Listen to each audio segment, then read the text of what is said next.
Good morning, good afternoon, good evening. Beautiful Access 12 Studios, NorCal Sports TV weekly recap show. Welcome back, my friends. The show that never ends. Keith Jouganatos, my friend, my partner, Dustin Padgett. Happy birthday. Thank you, sir. And let's hope for another great show. Oh, yes, it should be a good one. We've got a lot of good games to go over and some good previews to come up, too, Keith.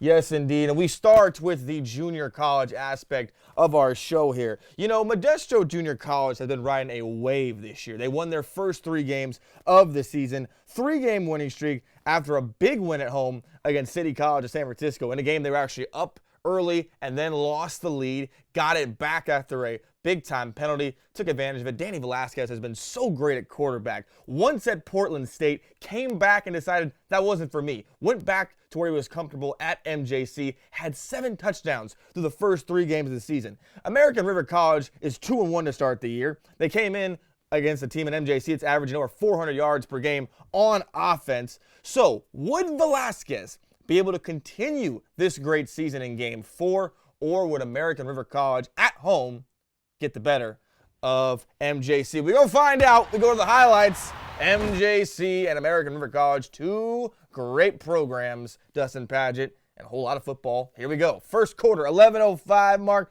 This is Tommy Olagundu. I hope I got that right. 5 catches, 79 yards, D-Padge. This one a 44-yard bomb from Velasquez. 8-play drive, 76 yards, and 252. First quarter, we speeded up. Parker Bonin with a 20-yard field goal. This does not look as significant. It's 10-0 MJC, but Velasquez is hurt, and he doesn't come back in the game. Yes, Keith, and that could be a big blow for them moving forward. But here in this game, the backup comes on and does a good job. Yes, it's Neves who gives it off to Curtis, who goes flying through the air. Big-time 5-yard run, 3-play drive, 25 yards in a minute 35. 17-0 Modesto at that point. And then it's Marco Polo. No, Marco Baldacchino. 70-yard touchdown run. Baldacchino, 149 total yards, 10.6 yards to carry in this one, D-Patch. Yeah, that was the run of the game there. Broke that one free, and you saw the wheels. Once he got going, he sprinted in there. So the wheels pick up for the ARC offense, but 12:59 second quarter. This is Michael Ramos right up the middle from 1 yard, 11-play drive, 75 yards, D-Patch. Yeah, great blocking up front there. Easy touchdown for Ramos. But then, that's not the MJC offense. It's the defense who gets a big play here. Big-time fumble recovery, and they transport that into the 6:51 stage of the second quarter. Deshaun Alderson, all day Deshaun. 3-yard touchdown run, 10-play drive, 85 yards in 3 minutes and 33 seconds, 31-7 Modesto at that point. And then Lucas Curtis with his second touchdown of the game. Man, this offense is rolling. Looked like the same play there, Keith, back-to-back. I mean, they ran it well. Hey, if you can do it, why bother to have another play in the bag? Fourth quarter now, ARC showing some heart here as Baldacchino gets out of the pocket. Right in there to Markel Quinney, number 10, 8-yard touchdown pass, 38-14 Modesto Junior College at that point. But give ARC credit. They fought hard, D-Patch. Under 2 minutes, it's Baldacchino with Jawan Tanner from 49 yards. 2-point attempt was no good. 38-20 is the final. So MJC, no Velasquez, no problem. They stay undefeated and now are a top 5 team in the JUCO state rankings for football in California. So, no Velasquez after the first drive. Dustin Padgett, didn't matter. MJC kept rolling. No, you know what, Keith? They played great defense in this game here. They gave up only just 1 score until the end of the game. ARC put up a couple of late scores, but through the first 3.5 quarters, their defense really held their own, picked up the pace for them when Velasquez went down, and then they scored 38 points, Keith. The offense played just fine. They did the running game very well, scored a couple of running touchdowns there in the second half after Velasquez was gone. Managed the game great. One of the best played games of the year, in my opinion. Well, I will say this in regards to the offense for MJC, and by the way, the defense played amazing. If you watch that game front to back, great play by their defense. They should be commended for that. But the running game for MJC really stepped up. We have been so used to seeing Velasquez throw the ball long, and Danny's such a great passer. But you heard in the local papers, and not to say Danny getting injured wasn't a big thing, but they knew the quarterback they had in Neves backing up, and they also know they have the running game that they have on this team. They're very multi-dimensional and multi-talented on offense. Yeah, definitely. As you mentioned, with Neves coming in as a backup, we saw him a couple games ago. He threw 1 pass, and he completed it for a 22-yard touchdown pass. So he's very accurate quarterback. He's definitely equipped to do the job. He came in and did a good job. And the running game, it really starts with the offensive line, Keith. Their offensive line, they have some big bruisers up front, and when they get the blocking done, they're winning the battle at the line of scrimmage all day long. You're going to win the game. You know, you're going to come out on top. And they dominate dominated that game on the ground from the start, from the line, from the snap. They were just getting off the ball much quicker than ARC, and that led to the formula for the victory, 38-20, Keith. Dominate they did, so MJC remains undefeated. The coaches can't go on the record, but likely Velasquez will not play this week, so we'll see more of Neves, and we will see if MJC, who's in primetime contention for a chance to compete for a state championship, can continue to roll. Two other teams on the docket this week when it came to junior college football. The Siskiyou Eagles come into this one 0-3. They just want to win. And Chabot losing their last game in the fourth quarter, San Joaquin Delta, after being tied 15-15 to start the fourth quarter. Outscored 14-7 in the fourth. They're 0-2 to start the year on the road. So your conscience says if you're doing bad on the road, you got to go home to make up for it. So maybe home field advantage gets them in the right mind. We go to the highlights. Eagles and Gladiators, 7:58 first quarter. Start this off. This is Pablo Rico Suave. 21-yard field goal. Used to be a tackle. Now he's a kicker. So some big-time points there to start the game for Chabot. But this is big time as well. This is D'Angelo Biggs. And he's going the whole field deep patch. 92-yard touchdown. PAT no good, but still big-time play. 6-3 Siskiyou just like that. One of the most exciting plays in the game of football, Keith. And then Siskiyou again with the ball. Thomas, don't call the man little. 1-yard touchdown run. PAT good. 13-3 Siskiyou at that point, but not to be outdone. Second quarter, 13-34. Chase Akaka to Emerson Freeman. He's free, man. And it's a touchdown just like that. PAT no good, though. 13-9 Siskiyou at that point. So Chabot right back with the football, though. And it's Panove Vemau from 1 yard out. Pablo Rico's kick is good. It's 16-13 Chabot with their first lead of the contest. But that's a short-lived lead, Keith. Because right back comes Little, who showed you what he can do in the short game. Now he's got the long-range game on deck. It's 20-16 Siskiyou at that point. What a play there from Little. So, right back come the Gladiators. Akaka with his second touchdown pass. Kyrie Harris from 39 yards. You want to talk about threading the needle, Padge. Oh, yes. Great pass there from Harris to Akaka. And then the dagger. Vemau. 30-20 after that touchdown yard run from 12 yards out. 30 attempts, 108 yards for Vemau. And so Chabot, rocky start to the year on the road, but a great start at home. Feels good to have a win. Oh, yeah, they came out on top finally. They had to grind this one out, Keith. They were down by 10 points at the end of the first quarter, 13-3, but they come out on top by 10 points, 30-20. Akaka was great again. When he has multiple touchdowns, and just better so when he's putting a lot of yards, passing up on the board, they're a completely different team. It opens up that running game completely. Oh, yeah. Akaka also runs the ball well. He's a dual quarterback. He's definitely tough to play defense against. You never know what he's going to do. And when he's throwing the ball deep down the field like we saw to Harris there, that leaves a lot of open opportunity for the running game, Keith. And they were able to really succeed in the second half, coming out on top here.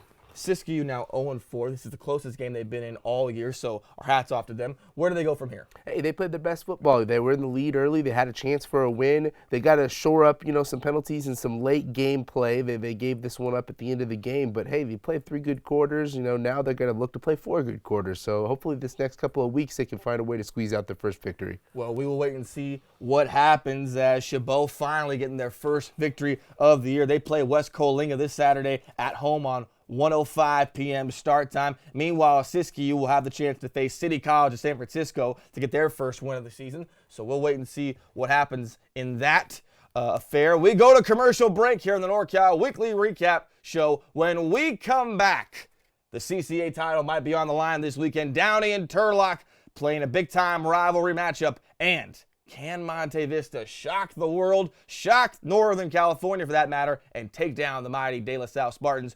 We'll find out when we come back on NorCal Sports TV.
welcome you back here to the NorCal Sports TV weekly recap show. Keith Jouganatos alongside my friend, my co-host Dustin Padgett. Just got done covering 2 games from last week's itinerary, and now Dustin Padgett, we got 2 big-time games this Friday that we're going to have for you right here on NorCal Sports TV. Yeah, both of them are going to be some great games. We're going to be attending the one of them, Turlock and Downey. Let's start off with that one, Keith. Right you are, my friend. Both teams come into this rivalry game at 3-2 on the year. Turlock and Downey. Many people in the area think the winner of this game will go on to have the CCAL championship for the year. Both teams coming off a loss, though. Downey 55-6 to McClymonds, and Turlock losing 41-13 to Central High School. Last year, D-Padge, Turlock beating Downey 30-24 in a thriller, but Downey thinks they have the time and the place to get this done this week. Hey, Downey's at home, so home field advantage always comes into play, Keith. They have similar records, very similar, coming off similar weeks. They both got blown out. So expect both of them to come out and play good games. I expect both of them to look for a quick and early start. Whichever team starts off quicker may be the team that wins this race. But, hey, I think this game could really go either way, Keith. Downey at home, maybe give them the slight edge. But, hey, Turlock, they're going to be fighting.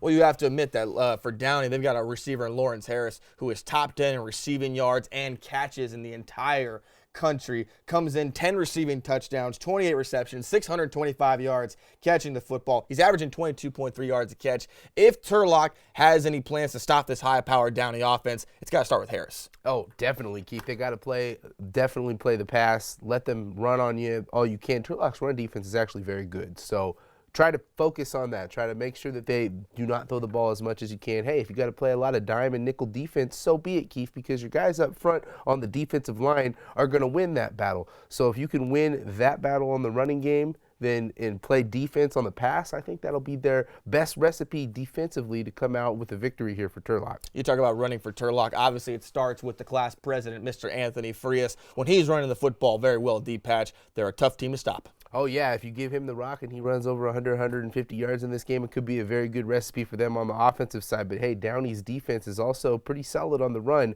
Last week, though, gave up 55 points, Keith. So let's see if Turlock can take advantage of the lapse in defense that Downey played this past weekend.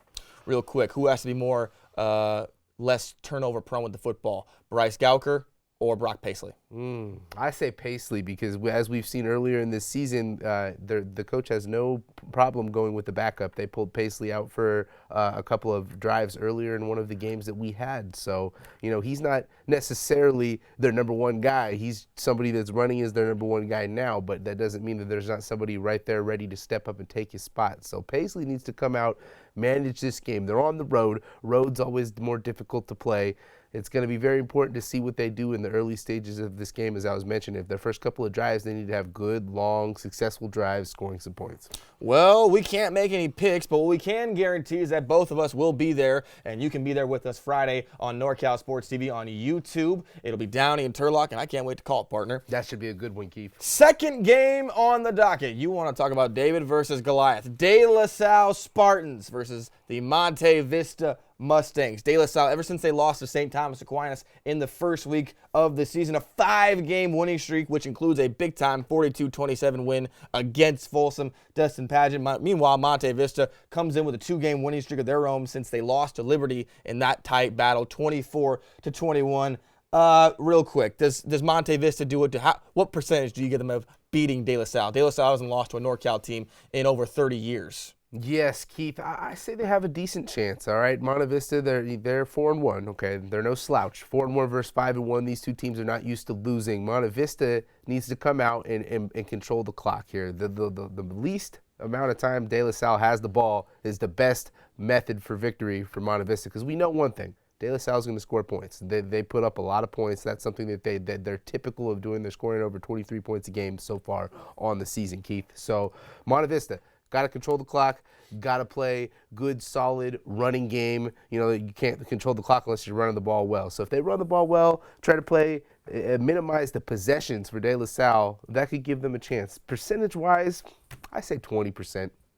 Well, yeah, I mean, De La Salle, they score points like you mentioned, and when you got a guy like Shamar Garrett who has over 600 yards rushing and over 5 touchdowns on the year, and the quarterback's got only 5 touchdowns, and Dorian Hill, that's pretty good work. You're in good business if you want to be a great football program. Jack Stewart's in. We've covered some of his games. Very athletic quarterback, very fast. but he's got 11 interceptions, on the year so far. He's got to take care of the football if they're going to have a chance to win this game. Yes, he does have to minimize that. He does have some good numbers. He getting receivers 200 yards receiving yards a game. He's passing for 170 yards a game. So his average numbers-wise looking good. Interceptions was the big blemish that I noticed on his stats as well. So, hey, you just got to be more careful with the ball. Go through your progressions. Don't let off some crazy passes, especially in a game like this. This is probably the biggest game of the season here so far, Keith. If Stewartson can minimize to 0 turnovers, that gives them a good chance. He's going to score some points as well. As the stats show, they have no problem scoring points. So it's not like De La Salle is going to come out here and just blow them out under the water. That's one thing I don't see happening, Keith. I feel like this will be a pretty close game. Well, we will see. The mighty Folsom Bulldogs couldn't do it, and the mighty Oak Ridge Trojans could not do it. So why not the Monte Vista Mustangs to be the first team to knock off De La Salle in over 30 years? We know one thing. No one weathers the storm like the Monte Vista Mustangs, and no one weathers the storm like us here at NorCal Sports TV. Another weekly recap show in the books from inside the beautiful Access to Alame Studios for all of our people at NorCal Sports TV. I'm Keith Jouganatos, my partner, Dustin Padgett. We will see you same time, same place, same everything. Have a good one, and may the best team win.